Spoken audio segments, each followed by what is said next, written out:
Huelgas y movimiento obrero. Hacia fines del siglo XIX, obreros salitreros, portuarios y urbanos dieron origen a las primeras huelgas, paros y motines en reclamo por los bajos salarios y las malas condiciones de trabajo. A diferencia de la labor societaria desarrollada por las mutuales, estos trabajadores se inclinaron por organizaciones mucho más frontales, como las sociedades de resistencia y mancomunales. Las sociedades de resistencia fueron las primeras agrupaciones obreras en plantearse en términos de lucha y confrontación ante los patrones e industriales. Inspiradas en postulados anarquistas, rechazaron toda forma de acción política y creían en la llamada acción directa, es decir, el sabotaje, el boicot y la huelga, favoreciendo de esta forma la lucha frontal contra sus patrones y prescindiendo del apoyo estatal. Se propagaron con fuerza entre los portuarios, los trabajadores de ferrocarriles y del carbón, tipógrafos, tranviarios, panaderos, mueblistas y zapateros, participando en la mayoría de las huelgas del período. Por su parte, los mineros del norte salitrero y del Golfo de Arauco adhirieron a las llamadas mancomunales, organizaciones de trabajadores típicamente chilenas que combinaron el socorro mutuo con la acción directa. Si bien la mayoría de ellos actuaron dentro del marco institucional vigente, también recurrieron a la huelga para luchar contra sus patrones y postularon la necesidad de participar en la lucha política nacional, con el fin de transformar las relaciones productivas. Con el fortalecimiento del movimiento obrero, la cuestión social fue adquiriendo un tono cada vez más político, dando origen a un ciclo de huelgas y protestas populares que puso en entredicho la dominación oligárquica y liberal. Poco a poco los gobiernos se fueron haciendo conscientes de que las manifestaciones obreras contenían un potencial tremendamente amenazador para el sistema, tanto por la cantidad de personas involucradas como por los perjuicios derivados de la paralización de actividades estratégicas para el país, salitre, puertos, ferrocarriles, etc. Además, el grado de radicalidad y ánimo de confrontación de algunos discursos obreros encendió la alarma en los sectores acomodados. Frente a este escenario, la actitud más frecuente asumida por el Estado fue la represión, la cual iba desde el despido de los activistas de sus empleos hasta las matanzas indiscriminadas de población. Sin embargo, desde la publicación de la encíclica Rerum Novarum, gran parte de los sectores conservadores adhirieron a la línea social cristiana impulsada por la Iglesia, que responsabilizó a los ricos del cuidado y bienestar tanto material como espiritual de la clase trabajadora.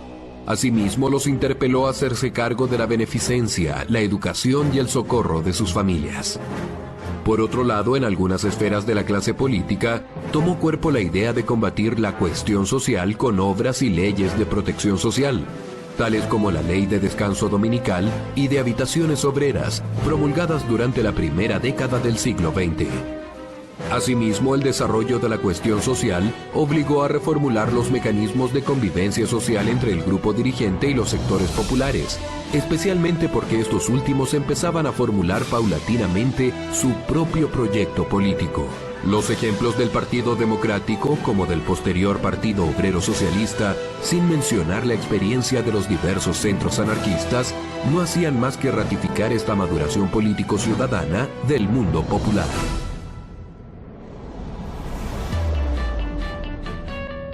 Saludos, licenciado Jaime Delfonso Yalico. Hoy trataremos sobre un tema muy interesante. ¿Cuál es, Shirley? El tema que vamos a tratar nos habla sobre las relaciones laborales. Esperemos por favor la presentación en directo. ¿Qué son las relaciones laborales? Las relaciones laborales son aquellas que hay entre la empresa, los jefes y los trabajadores. Estas relaciones deben ser correctas. Las relaciones laborales son aquellas en temas de trabajo que hay entre los empresarios y los trabajadores que cobran un salario. Es decir, cuando escoges tus vacaciones, rellenas partes de ausencia si vas al médico o negocias un aumento de sueldo.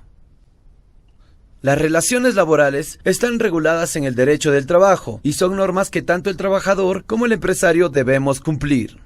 En estas situaciones no se está cumpliendo el derecho del trabajo, porque llegar tarde todos los días al trabajo puede ser motivo de despido. Las vacaciones son un derecho que no nos pueden quitar. Podemos denunciar a nuestra empresa si finaliza nuestro contrato antes de la fecha establecida al firmarlo.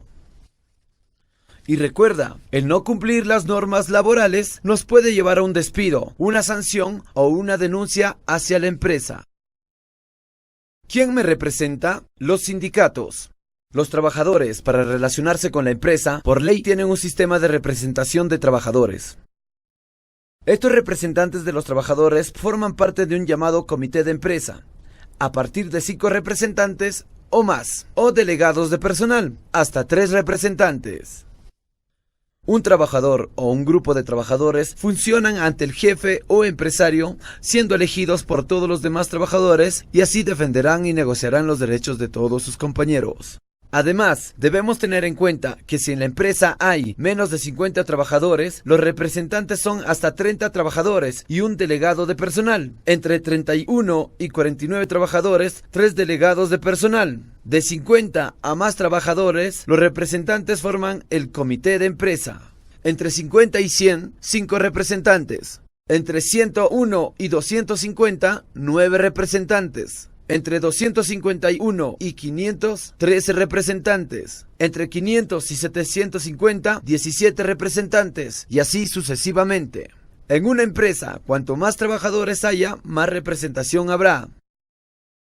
¿Crees que es importante el diálogo con la empresa? ¿Piensas que es necesario la huelga? ¿Por qué? La huelga es una medida que se toma entre todos los trabajadores para presionar al empresario, que consiste en dejar de trabajar durante el tiempo que dure la huelga. La huelga es voluntaria y debe ser legal. Está reconocida como derecho en la Constitución. La huelga es una medida extrema, antes el comité y la empresa deben reunirse muchas veces para intentar llegar a un acuerdo. Los sindicatos son organizaciones sin ánimo de lucro, que trabajan por mantener y mejorar las condiciones laborales de los trabajadores. Las personas afiliadas a un sindicato reciben información directa y formación de su sindicato y celebran funciones fuera del horario de trabajo. Afiliarse es voluntario. El convenio colectivo. El convenio colectivo es un acuerdo al que llegan los trabajadores y la empresa para regular las características de trabajo y las relaciones laborales de la empresa. La negociación colectiva es un derecho que se recoge en la Constitución.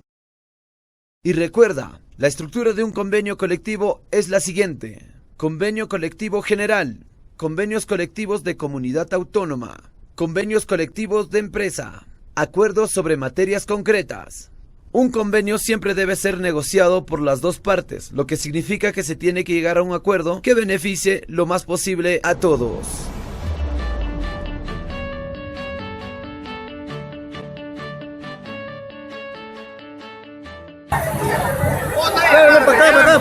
Para acá.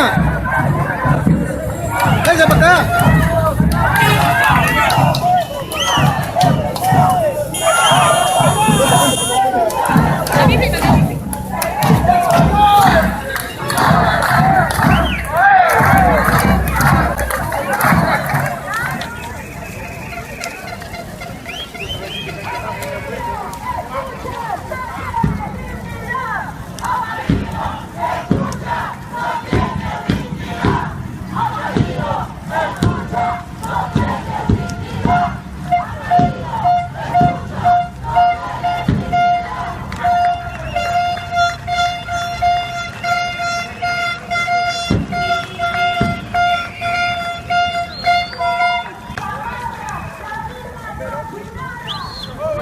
Son los almacenes de la sede central de Serpos. Estamos aquí y justamente acompañados con el gerente general Friber Quispe Grajeda para conversar respecto a esta paralización, esta huelga que viene, como ustedes señalaron, desde el 11 de noviembre. ¿Por qué se han trampado las conversaciones con los representantes del sindicato y para cuántos días más vamos a tener que esperar que esto se solucione? Y otra de las preguntas inmediatas que quería hacerle es si la situación que estamos observando, la cantidad de paquetes que estamos viendo es como un día normal aquí en Serpos. A ver, primero, gracias por la entrevista y la posibilidad de comunicar a los usuarios del servicio postal de todas las acciones que estamos realizando para tratar de mitigar el impacto de la huelga.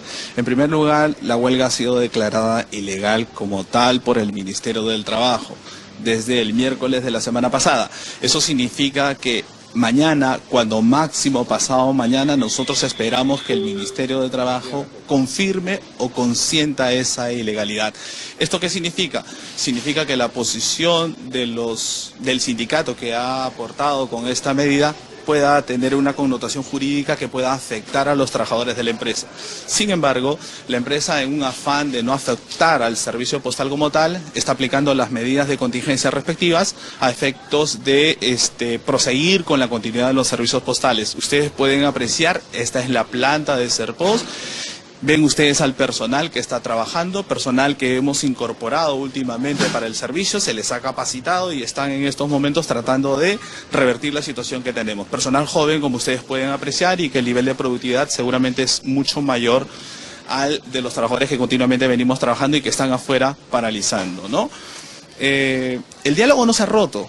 Nosotros, de hecho, el día de ayer hemos tenido una conversación con los representantes de este sindicato, hemos hecho como una pausa, esperamos volver a juntarnos el día de mañana. Las pretensiones que ellos proponen son pretensiones que de repente no están al alcance de la empresa. Recordemos que Servicios Postales del Perú es una entidad que se dedica a la actividad empresarial. Esto significa que no recibe como presupuesto de parte del Estado ni un sol. Nosotros somos autogestionarios, vivimos de nuestras ventas de los servicios postales a nivel nacional como internacional. En consecuencia, lo que hacemos nosotros es otorgar a los trabajadores los beneficios que corresponden, pero en la medida de nuestra capacidad económica y financiera. Correcto. Entonces, ¿la situación se podría solucionar este fin de semana probablemente? Legalmente hablando, sí, se tiene que solucionar. Gracias por su amable atención. Así que recuerden que el deber de un empresario son los derechos de un trabajador. Gracias.